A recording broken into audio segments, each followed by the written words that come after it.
everyone and welcome back. I've got a couple of polymer lowers to show you. The bottom one here is from Plum Crazy and the top one is from New Frontier. From what I understand, Plum Crazy is not in business anymore and I'm not quite sure why. I don't know if they were sold or bankrupt or what. But New Frontier seemed to have sprung up and this New Frontier lower looks exactly like the Plum Crazy that I did the review on earlier. I'll put a link here in case you haven't seen it. There's a lot of data in there and a lot of data that I'm not going to go over in this particular video just because I'm going to point out the differences, or rather the similarities, between the Plum Crazy and the New Frontier lower. If you're unfamiliar with these, it's an all polymer lower. Even the trigger and the hammer are polymer. The takedown pins are polymer. It's just incredible how much polymer is there. The cool thing is about this is that when I bought the Plum Crazy, it was about $130. Well, the New Frontier, I think we got some about $105 a piece. This is for the complete lower, everything you see here.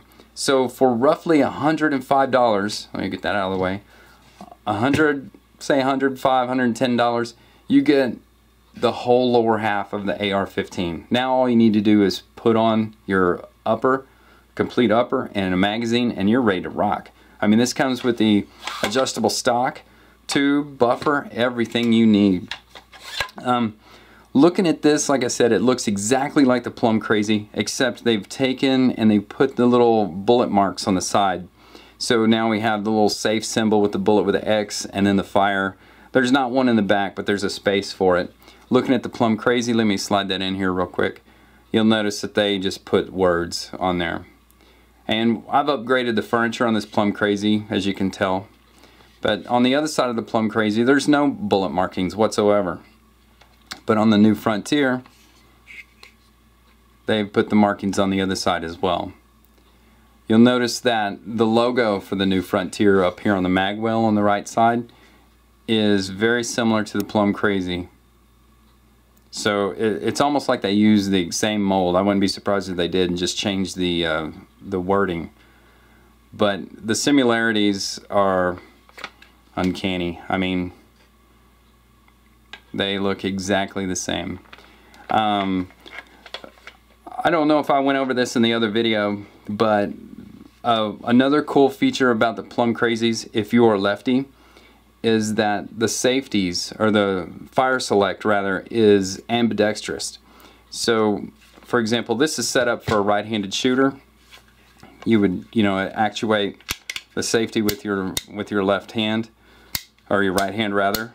Well, you can remove this and pop it in on this side and then actuate this as a lefty with your left hand. That's a really cool feature. I thought that was really neat. There it is.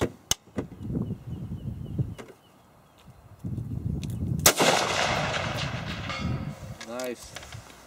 On the New Frontier, it's also branded in the very back on the stock itself. You know, the sling attachment back here is plastic, but I've had no problems shooting the Plum Crazy at all, and to be honest with you, for the cost of $100 or so, it's well worth it.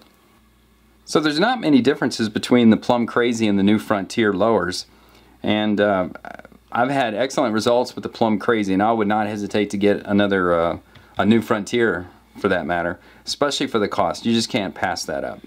Well, like I said, I did a more complete video of the Plum Crazy. I'll put an annotation here at the end of the video so you can see that if you're interested in finding out a little bit more detail. But in the meantime, thanks for watching, and please subscribe for more competition shooting and gun reviews. Thanks.